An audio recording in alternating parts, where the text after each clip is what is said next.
ശ്രീ ഉദയകുമാർ മാരാർ, ഈ സമുദ്രോൽപ്പന്ന കയറ്റുമതിയുടെ കാര്യത്തിലും കേന്ദ്ര സർക്കാർ ബജറ്റിൽ കൃത്യമായി തന്നെ ഉൾക്കൊള്ളിച്ചിട്ടുണ്ട്. സമുദ്രോൽപ്പന്നങ്ങളുടെ കയറ്റുമതി കൂട്ടും എന്നാണ് പറഞ്ഞിരിക്കുന്നത്. മത്സ്യബന്ധന മേഖലയ്ക്ക് എന്തായാലും അതൊരു പുത്തൻ ഉണർവാകുമെന്നുള്ള കാര്യത്തിൽ സംശയമില്ലല്ലോ.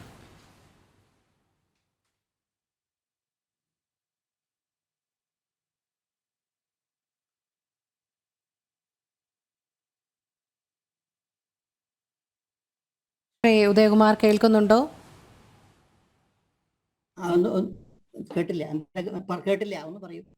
ശ്രീ ഉദയകുമാർ, രാജ്യത്തെ മത്സ്യ മേഖലയ്ക്കായും പ്രത്യേക പദ്ധതി രൂപീകരിച്ചിട്ടുണ്ട്. സമുദ്രോൽപ്പന്നങ്ങളുടെ കയറ്റുമതി കൂട്ടും. അതോടൊപ്പം 5 ഇൻ്റഗ്രേറ്റഡ് മത്സ്യ പാർക്കുകൾ കൂടി വരും എന്നാണ് ഇന്നത്തെ ബജറ്റ് പ്രഖ്യാപനത്തിൽ ഉണ്ടാകുന്നത്. എന്തായാലും അത്തരത്തിൽ സമുദ്രോൽപ്പന്നങ്ങളുടെ കയറ്റുമതി കൂട്ടുന്നതിലൂടെ മറ്റൊരു വ്യവസായ വികസനത്തിന് കൂടി തുടക്കം കുറിക്കുകയാണ്. മത്സ്യമേഖല കൂടുതൽ സജീവമാകും, കൂടുതൽ ഉണർവ് കൈവരിക്കും എന്ന് തന്നെയല്ലേ കരുതേണ്ടത്? അതെ, തീർച്ചയായും അതെ. പുതിയ മേഖല സർക്കാർ കണ്ടെത്തിയിരിക്കുന്നു. ആ മേഖലയും സമഗ്രമായ വികസനത്തിനുള്ള എല്ലാ വഴികളും സർക്കാർ തുറന്നു കൊടുക്കുന്നുണ്ട്. പ്രത്യേകിച്ച് സർക്കാർ അങ്ങനെ ഒരു തീരുമാനം എടുത്തിട്ടുണ്ടെങ്കിൽ അത് എങ്ങനെ ശക്തമായ രീതിയിൽ, അതായത് ഫലപ്രദമായ രീതിയിൽ സർക്കാർ ലക്ഷ്യമിടുന്ന അതേ രീതിയിൽ അതെങ്ങനെ വളർത്തിയെടുക്കാമെന്നുള്ളതിന് പദ്ധതിയും സർക്കാർ ആവിഷ്കരിച്ചിരിക്കും, നടപ്പിലാക്കിയെടുക്കും. അത് വളരെ നല്ലൊരു സൂചനയാണത്.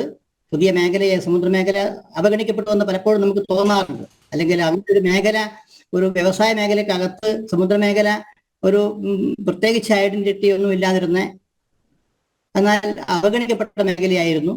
ആ മേഖലയ്ക്ക് ഒരു ജീവൻ വച്ചിരിക്കുന്നു എന്നുള്ളത് സന്തോഷകരമായ കാര്യം തന്നെയാണ്. അതെ, അതോടൊപ്പം നമുക്കറിയാം താങ്കൾ എങ്ങനെയാണ് ഈ ബജറ്റിനെ നോക്കിക്കാണുന്നത്? ഏറെ പ്രതീക്ഷ നൽകുന്ന ഇടക്കാല ബജറ്റാണ്. താങ്കൾ നേരത്തെ പറയുകയുണ്ടായി എല്ലാം ആകർഷണീയമായി തന്നെ തോന്നി എന്നുള്ളത്. എന്തായാലും 2047 വികസിത ഭാരത സങ്കല്പത്തിൽ അധിഷ്ഠിതമായി തന്നെ മുന്നോട്ട് പോകും കേന്ദ്ര സർക്കാർ എന്നുള്ള കാര്യത്തിൽ പ്രത്യാശ പ്രകടിപ്പിക്കാമല്ലോ.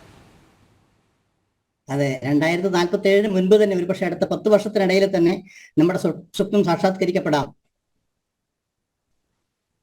എല്ലാ സാധ്യതകളും, അത് ഉദാഹരണം പറഞ്ഞാൽ പിന്നെ യുവാക്കളുടെ ട്രെയിനിങ് കൊടുക്കുന്ന കാര്യത്തിലായാലും മറ്റ് സ്ത്രീ ശാക്തീകരണത്തിന്റെ കാര്യത്തിലായാലും ശരി, എല്ലാ മേഖലയിലും നമുക്ക് കാണാൻ സാധിക്കും സർക്കാർ എങ്ങനെ ശ്രദ്ധിക്കുന്നു എന്നുള്ളത്. അതുകൊണ്ട് തന്നെ ആയിരിക്കാം ഒരുപക്ഷെ 18 വയസ്സിനും 25 വയസ്സിനും ഇടയിലുള്ള ആൾക്കാരുടെ ഇടയിൽ നിന്ന് 55% GPF കഴിഞ്ഞ ഡിസംബർ മാസം രേഖപ്പെടുത്തുകയുണ്ടായി. 55% വർധനവ് എന്ന് പറഞ്ഞാൽ യുവാക്കൾ പുതിയ ജോലി രംഗത്ത് കടന്നു വരുന്നു. അല്ലെങ്കിൽ കൂടുതൽ ആളുകൾക്ക് അർബൻ എംപ്ലോയ്മെന്റ് റേറ്റ് വർദ്ധിച്ചിരിക്കുന്നത് 6%. അപ്പോൾ ഈ പുതിയ മേഖലയിൽ എന്ന് പറഞ്ഞാൽ സർക്കാരിന് ഈ സാങ്കേതിക വിദ്യ, അഗ്രികൾച്ചറൽ മേഖലയിൽ സാങ്കേതിക വിദ്യ ഉപയോഗിച്ചുകൊണ്ടുള്ള സർക്കാരിന്റെ മാർക്കറ്റിന്റെ ഇന്റഗ്രേഷൻ, അത് തന്നെ ഒരു സൂചനയാണ് സർക്കാർ എങ്ങനെ കാലഘട്ടത്തിനനുസരിച്ചിട്ട് മാറ്റിയെടുക്കുന്നു എന്നുള്ളത്. അതുകൊണ്ട് മാത്രം 4.5 ലക്ഷം കോടി രൂപയുടെ എക്സ്പോർട്ട് അഗ്രികൾച്ചറൽ പ്രോസസ്സിംഗ് അല്ലെങ്കിൽ ഫുഡ് പ്രോസസ്സിംഗ് ഇൻഡസ്ട്രിക്ക് കൈവരിക്കാൻ സാധിച്ചു.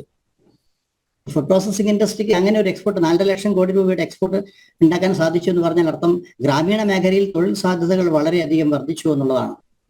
അതുപോലെ തന്നെ ഈ integrated market, technology driven market open ചെയ്തപ്പോൾ 1.5 ലക്ഷം കോടിയിലധികം രൂപ ടേൺ ഓവർ കർഷകർ അത്രയും സാധനങ്ങൾ വിറ്റു ഈ വിപണിയിൽ എന്നുള്ളതാണ്. അപ്പോൾ സർക്കാരിന്റെ ശ്രദ്ധ എവിടെയാണ് പതിയുന്നതെന്ന് നമുക്ക് വ്യക്തമായി അറിയാം. ഗ്രാമീണ മേഖലയിൽ ബിസിനസ്സിന് ഓപ്പർച്യൂണിറ്റി തുറന്നു കൊടുക്കുന്നതിന് വേണ്ടി സാങ്കേതിക വിദ്യകൾ ഉപയോഗിക്കുന്നു, ഒരു ദേശീയ മാർക്കറ്റ് ഓപ്പൺ ചെയ്ത് കൊടുക്കുന്നു അവർക്ക്.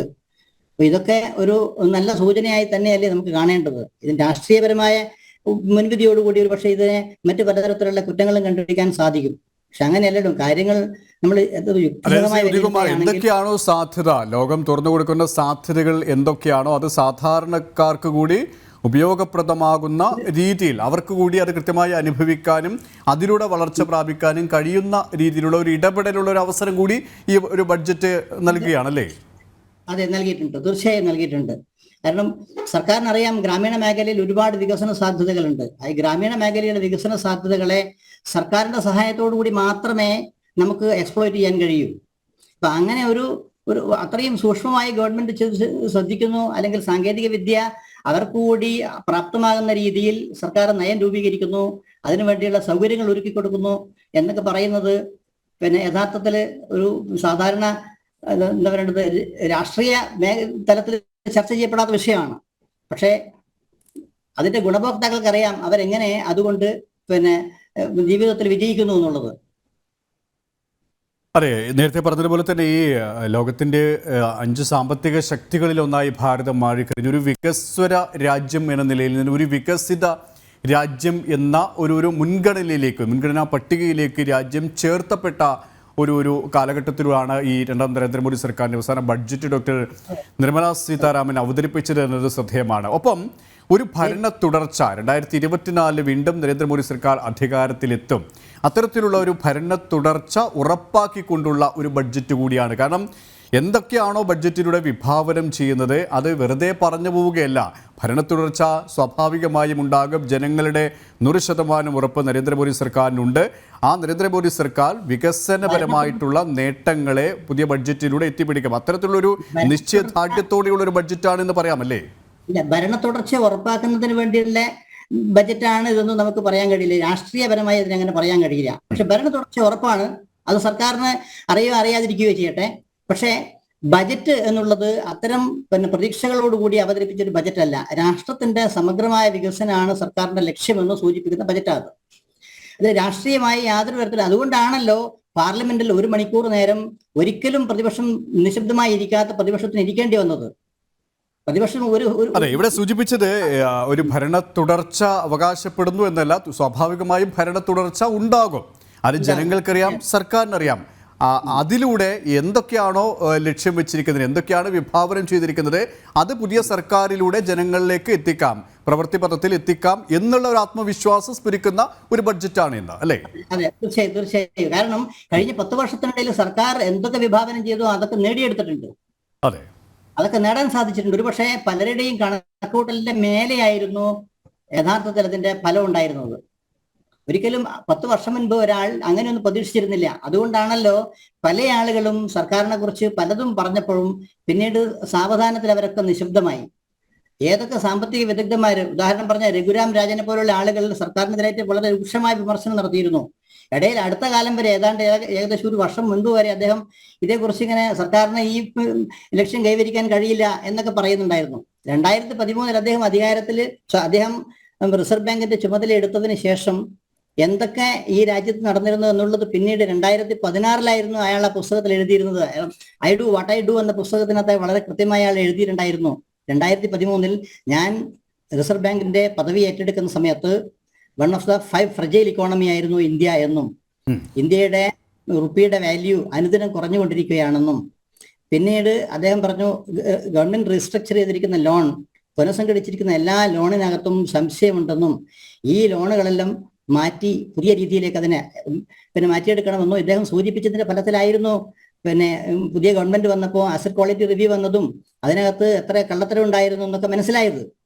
ഇതൊക്കെ ഒരുപാട് വ്യവസായ മേഖലയിൽ ധാരാളം പണം ബാങ്കുകൾ കടം കൊടുക്കുന്ന സമയത്ത് പോലും, കടം കൊടുത്തിട്ട് പോലും വ്യവസായ മേഖല വളർന്നില്ല. വളർന്നിട്ടുണ്ടെങ്കിൽ അതൊക്കെ കള്ളത്തരത്തിലായിരുന്നു എന്ന് പിന്നീട് മനസ്സിലാക്കി. ഇതൊക്കെ സൂചിപ്പിച്ച ആളായിരുന്നു രഘുരാം രാജൻ. പക്ഷേ 10 വർഷത്തിന് ഇങ്ങോട്ട് നമുക്ക് കാണാൻ സാധിക്കും ഇന്ത്യ നമ്മൾ അവകാശപ്പെടുന്നതല്ല, ഒരു പക്ഷേ ഭരണകക്ഷി അവകാശപ്പെടുന്നതായിരിക്കില്ല.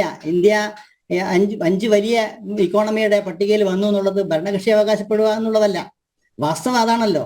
അപ്പൊ ആ രീതിയിൽ ഇന്ത്യ മാറി മറിയണമെങ്കിൽ, അല്ലെങ്കിൽ 5 ലക്ഷം കോടിയിൽ നിന്ന് അടിസ്ഥാന വികസന മേഖലയിൽ വികസനത്തിന് സർക്കാർ 18 ലക്ഷത്തിലധികം കോടി രൂപ നിക്ഷേപിക്കുന്ന ഒരു സമയം ആയി എന്ന് വന്നാൽ, അതും കോവിഡ് 2 വർഷം കോവിഡ് നമ്മുടെ ഇക്കോണമിയെ തകർത്തതിന് ശേഷം പോലും. യെസ്, എന്തായാലും വളരെയധികം നന്ദി ശ്രീ ഉദയകുമാർ, ഈ ഒരു സമയം ഞങ്ങൾ സഹകരിച്ചതിന്. കാരണം